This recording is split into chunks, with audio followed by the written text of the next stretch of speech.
ಈ ಕೃಪೆ ಇದ್ರೆ ನೀನು ಬೆಳೀತಾನೇ ಇರ್ತೀಯ, ಆದರೆ ನಿನಗೆ ಗೊತ್ತೇ ಆಗಲ್ಲ. ನೀನು ಹೆಂಗೆ ಬೆಳೀತಾ ಇದೆಯಾ ಅಂತ ಜನಕ್ಕೆ ಗೊತ್ತಾಗುತ್ತೆ, ಆದರೆ ನಿನಗೆ ಗೊತ್ತಾಗಲ್ಲ. ಯಾಕೆ ಗೊತ್ತಾ? ಈ ಕೃಪೆ ಇರುವವನು ತನ್ನನ್ನೇ ತಾನು ತಗ್ಗಿಸ್ಕೊತಾ ಇರ್ತಾನೆ. ವ್ಯತ್ಯಾಸ. ಕೃಪೆ ಇರೋನು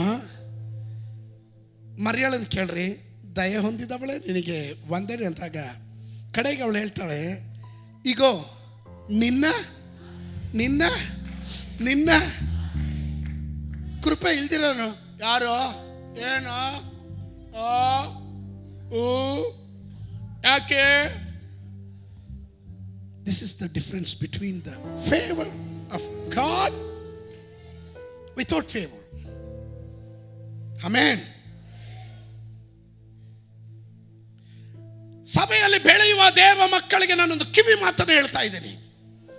ಯೌವನಸ್ಥರಿಗೆ ನಾನು ಕಿವಿ ಮಾತನ್ನು ಹೇಳ್ತೀನಿ. ನೀವು ಲೋಕದ ಪ್ರಕಾರವಾಗಿ ಕೋಟಿ ಸಂಪಾದನೆ ಮಾಡ್ರಿ, ನಿಮ್ಮ ಜೀವನದಲ್ಲಿ ತೃಪ್ತಿ ಬೇಕಾದ್ರೆ ಈ ದಯೆಗೆ ನೀವು ಪಾತ್ರ ಆಗಲೇಬೇಕು. ಈ ದಯೆಯ ಪ್ರತ್ಯೇಕತೆ ಏನು ಗೊತ್ತಾ? ಇದು ದೇವರ ರಾಜ್ಯಕ್ಕೂ ದೇವರ ನೀತಿಗೂ ದೇವರ ನಾಮಕ್ಕೂ ಕನೆಕ್ಟೆಡ್ ಆಗಿರುತ್ತೆ.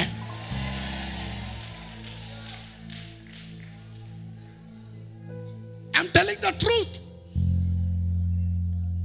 ಈ ನಾಡಿ ಬಡಿತ ನಿನ್ನ ಒಳಗಡೆ ಇದ್ರೆ ನೀನೆಲ್ಲೋ ಕೈ ಹಾಕಿದ್ರು ಪ್ರಾಸ್ಪರ್ ಆಗ್ತೀಯ. ಎಬಿ ಇವನು ಬಂದಾಗ ಹೇಗಿದ್ದ? ಇವನ ಕಾಲಘಟ್ಟಗಳಲ್ಲಿ ಬೆಳೆದು ಬಂದವರು ಎಷ್ಟು ಜನ ಇದ್ರು ಅನ್ನೋದು ನನಗೆ ಗೊತ್ತು.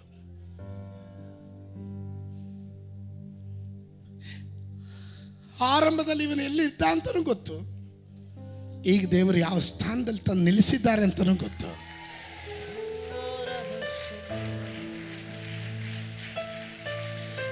Listen to me.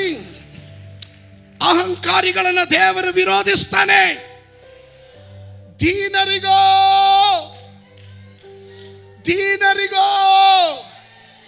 ತನ್ನ ದಯೆಯನ್ನು ತೋರಿಸ್ತಾನೆ.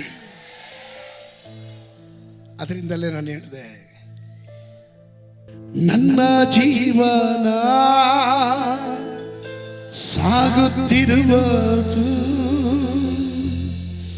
ನನ್ನ ಬಲದಿಂದಲ್ಲ,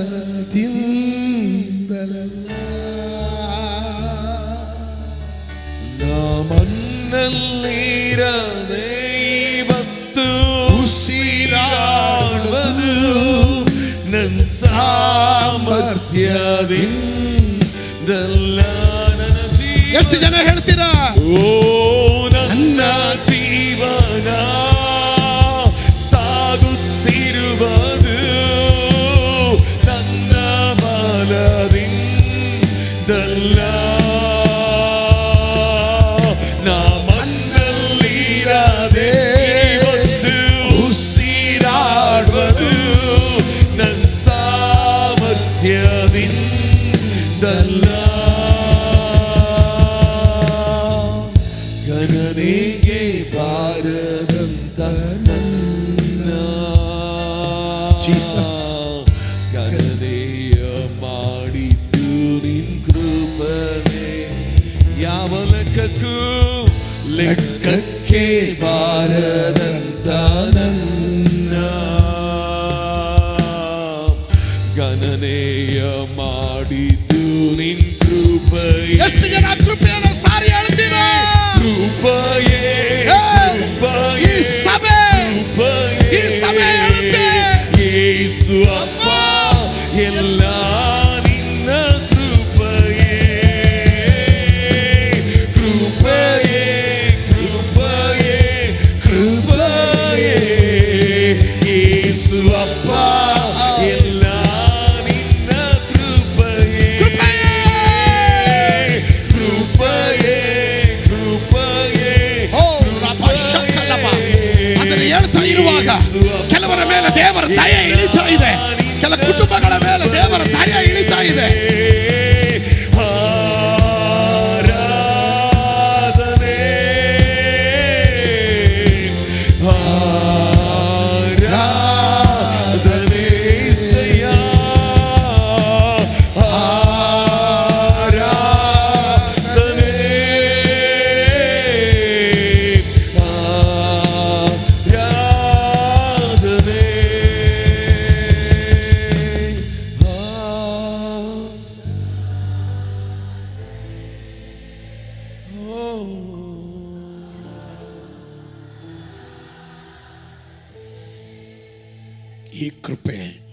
Thank you, Lord. ನಿಮ್ಮಿಂದ ಸೋರಿ ಹೋಗಬಾರ್ದು. ಈ ಕೃಪೆ, ಈ ದಯೆ ನಿಮ್ಮನ್ನು ಬಿಟ್ಟು ಹೋಗಬಾರ್ದು. ಇದು ಯಾವಾಗ ಬಿಟ್ಟು ಹೋಗುತ್ತೆ? ನೀನು ಲೋಕದ ವ್ಯವಹಾರಗಳಲ್ಲಿ ಸಿಕ್ಕಾಕೊಂಡಾಗ, ಆ ದೇವರು ಮಾಡಿದ ದಯೆಯನ್ನು ಮರೆಯುವಾಗ, ಇದು ನಿನಗೆ ಗೊತ್ತಿಲ್ಲದೆ ಸೋರಿ ಹೋಗುತ್ತೆ. ಕೃಪೆ ಇರುವಾಗ ಅನೇಕರಿಗೆ ನೀನು ಆಕರ್ಷಣೆ. ಕೃಪೆ ಕರಗಿ ಹೋದ್ರೆ ನಿನ್ನ ಬಳಿಗೆ ಯಾರು ಬರೋದಿಲ್ಲ. ನಿಂತವನು ಬೀಳದಂತೆ ಎಚ್ಚರ ವಹಿಸಿಕೊಳ್ಳಲಿ. ನಾವು ನಿಂತಿರುವುದಾದ್ರೆ ಅವನ ದಯೆಯಿಂದ. ಪ್ರಲಾಪಗಳ ಪುಸ್ತಕ 3:22 ಹೇಳುತ್ತದೆ, ನಾವು ಉಳಿದಿರೋದು ಅವನ ಕರುಣೆಯಿಂದ.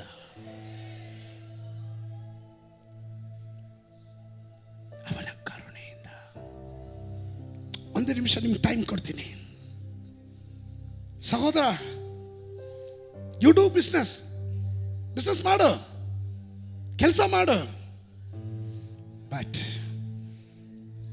ನೀನು ಓಡು ಓಡು ಓಡು ಓಡು, ಕಷ್ಟ ಬೀಳು, ಬೆಳಿಗ್ಗೆ ರಾತ್ರಿ ದುಡಿ. ಎಂಡ್ ಆಫ್ ದ ಡೇ ನಿನ್ನ ಕೈಯಲ್ಲಿ ಏನೂ ಇಲ್ಲ ಅಂದರೆ ನಿನ್ನಲ್ಲಿ ದೇವರ ದಯೆ ಇಲ್ಲ. ನಿನ್ನಲ್ಲಿ ದೇವರ ದಯೆ ಇಲ್ಲ. ಡೋಂಟ್ ಥಿಂಕ್ ಚರ್ಚ್ಗೆ ಬರ್ತಾ ಇದ್ದೀನಿ, ನಾನು ಆರಾಧನೆ ಪಾಲುಗಾರನಾಗ್ತಾ ಇದ್ದೀನಿ ಅನ್ನೋದ್ರಿಂದ ದಯೆ ಇರಬೇಕು ಅಂತಿಲ್ಲ.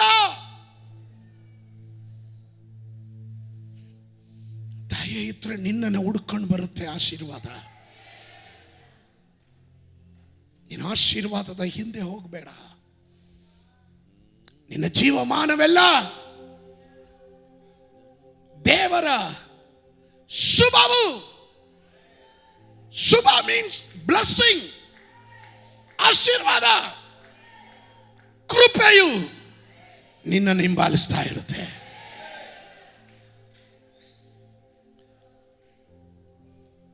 ಒಂದು ನಿಮಿಷ ಯೋಚನೆ ಮಾಡ್ರಿ.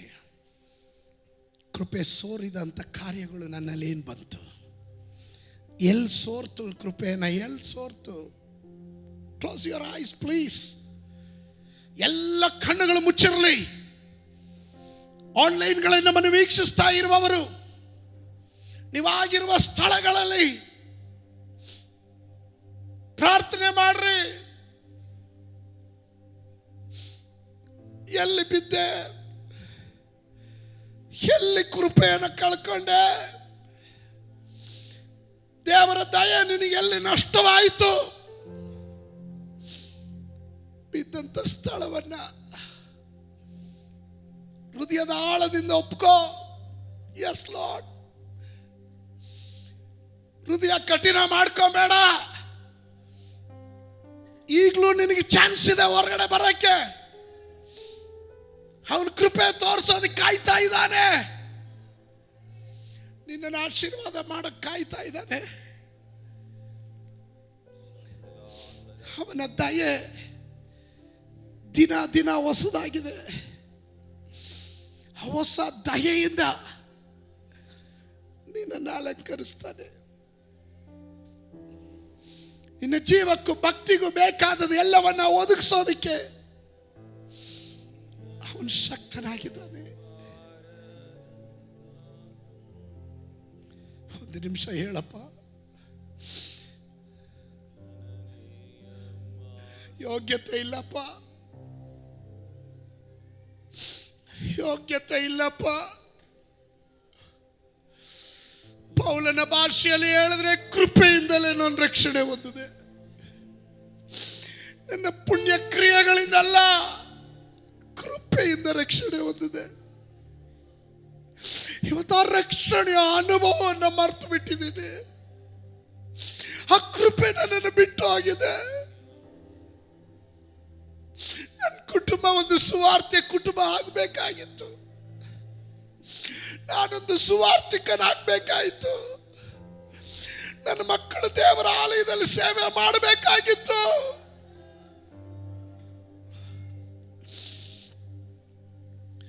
ಎಲ್ಲೋ ಮೈ ಮರ್ತ್ವಿ. ಯಾವುದೋ ಲೋಕದ ವ್ಯವಹಾರಗಳಲ್ಲಿ ಸಿಕ್ಕಾಕೊಂಡ್ವಿ. Lord give me one more chance. ದೇವರೇ, ನನಗೆ ಮತ್ತೊಂದು ಅವಕಾಶವನ್ನು ಕೊಡು.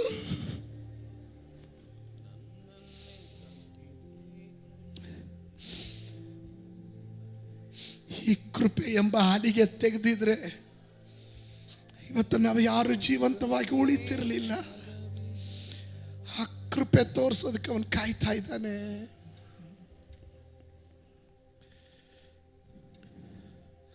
ಆ ಕೃಪೆ ನನಗೆ ಬೇಕು, ಆ ಕೃಪೆ ನನಗೆ ಬೇಕು. I come back. ಕೃಪೆಯನ್ನು ವಾಪಸ್ ಪಡೆಯೋದಕ್ಕೆ ಹೆಣ್ಣಿಗಾಗಿ, ಮಣ್ಣಿಗಾಗಿ, ಒಣ್ಣಿಗಾಗಿ ದೇವರ ಕೃಪೆಯನ್ನು ಕಳೆದುಕೊಂಡವರು, ಹಣದ ಹಿಂದೆ ಹೋದವರು, ಲೋಕದ ಆಡಂಬರದ ಹಿಂದೆ ಹೋದವರು, ಸ್ಥಾನ ಪದವಿಗಳನ್ನು ಹುಡುಕೊಂಡು ಹೋದವರು, ದೊಡ್ಡ ಸ್ಥಿತಿಯ ಮೇಲೆ ಮನಸ್ಸಿಟ್ಟವರು ಇವತ್ತು ಕಣ್ಣು ನೀರಿನಿಂದ ಪ್ರಾರ್ಥಿಸ್ರಿ. ದೇವರು ನಿನ್ನನ್ನು ಕರೆದಿದ್ದು ಆಲಯದ ಸೇವೆಗಾದರೆ ಆ ಸೇವೆಯನ್ನು ಬಿಟ್ಟು ನೀನು ಎಲ್ಲಿ ಹೋದರೂ ದೇವರ ದಯ ನಿನಗಿರಲ್ಲ. ದೇವರು ನಿನ್ನನ್ನು ಸುವಾರ್ತಕನಾಗಿ ಕರೆದಿದ್ರೆ, ಬೋಧಕನಾಗಿ ಕರೆದಿದ್ರೆ,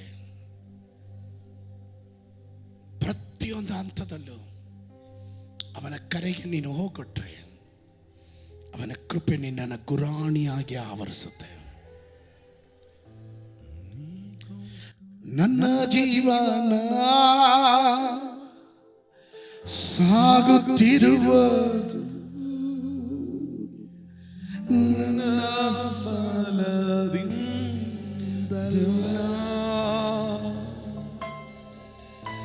ನಾ ಮಣ್ಣಲ್ಲಿರದೆ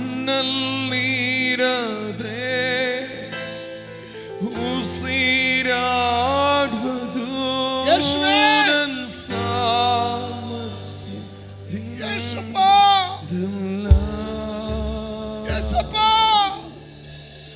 ನನ್ನ ಜೀವನ ಸಾಗುತ್ತಿರುವುದು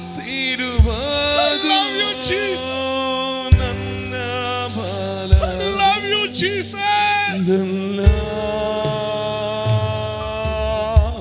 ನಾ ಮಣ್ಣಲ್ಲಿರದೆ ಇವತ್ತು ಉಸಿರಾಡುವುದು ನನ್ನ ಸಾಮರ್ಥ್ಯದಿಂದಲ್ಲ.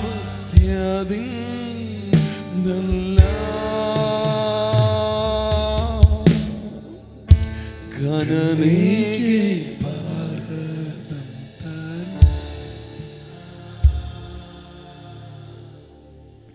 ಗಣನೆಯ ಮಾಡಿದ್ದು ನಿನ್ ಕೃಪೆ. ಯಾವ ಯೋಗ್ಯತೆ ಇಲ್ಲದಂತ ನನ್ನ ಗಣನೆಯ ಮಾಡಿದ್ದು ನಿನ್ ಕೃಪೆಯೇ. ದೇವ ಮಕ್ಕಳೇ,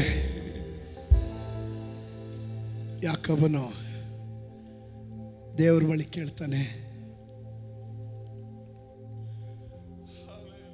ಈ ಯೋರ್ದಾನ್ ಹೊಳೆಯನ್ನು ದಾಟುವಾಗ ಕೇವಲ ಒಂದು ಕೋಲ್ ಹಿಡ್ಕೊಂಡು ಹೊರಟವನು ನಾನು.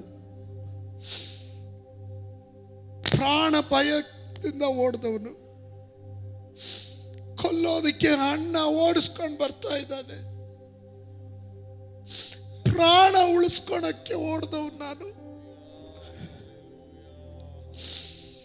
ನನ್ನ ಮೇಲೆ ಇಷ್ಟೊಂದು ದಯ ತೋರಿಸೋದಕ್ಕೆ ನಾನು ಎಷ್ಟರವನು, ನನ್ನ ಕುಟುಂಬ ಎಷ್ಟರವನು. ಹಿಂದೆ ತಿರುಗಿ ನೋಡಿದ್ರೆ ಇವತ್ತು 2 ಪಾಳೆಯಕ್ಕೆ ಒಡೆಯನಾಗಿದ್ದೀನಿ. ಇದು ಯಾವುದಕ್ಕೂ ನನ್ನ ಪಾತ್ರನೋ, ಇದು ನಿನ್ನ ದಯೆ ಮಾತ್ರ.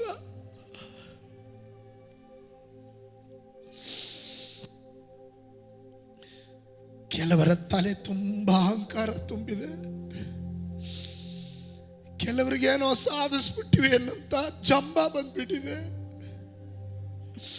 ಕೆಲವರು ಏನೋ ಆಗ್ಬಿಟ್ಟಿದ್ವಿ ಅನ್ನೋಂತ ಅನಿಸಿಕೆ. ನೋ, ಇಡೀ ಪ್ರಪಂಚವನ್ನೇ ಸಂಪಾದನೆ ಮಾಡಿದ್ರು, ನನ್ನ ಸಂತೃಪ್ತಿ ಅನ್ನೋದು ನಿಂತಾಯೇ ಅಡಕವಾಗಿದೆ. ಕರ್ತನೇ, ನಮ್ಮನ್ನೇ ನಾವು ತಗ್ಗಿಸ್ತೀವಿ ಅಪ್ಪ. ನಿನ್ನ ತಾಯಿಯ ನಿನ್ನ ಜನರ ಮೇಲೆ ಸದಾ ಕಾಲ ಇರಲಿ. ಇವರನ್ನ ಸಮೃದ್ಧಿಯಾಗಿ ಆಶೀರ್ವಾದ ಮಾಡು. ನಫ್ತಾಲಿಯನ್ನು ಆಶೀರ್ವಾದ ಮಾಡಿದ ಅದೇ ಧರ್ಮೋಪದೇಶ ಕಾಂಡ 33:23 ಪ್ರಕಾರ ನಿನ್ನ ಜನರನ್ನ ನಾನು ಆಶೀರ್ವದಿಸ್ತೇನೆ. ಇವರ ಮೇಲೆ ನಿನ್ನ ತಾಯೇ ತುಂಬಿರಲಪ್ಪ. ಈ ವಾಕ್ಯಗಳು ಇವರ ಹೃದಯದ ಆಳದಲ್ಲಿ ಬೇರೂರಲಿ. ಯೇಸುವಿನ ನಾಮದಲ್ಲಿ ಬೇಡ್ತೇನೆ ತಂದೆ.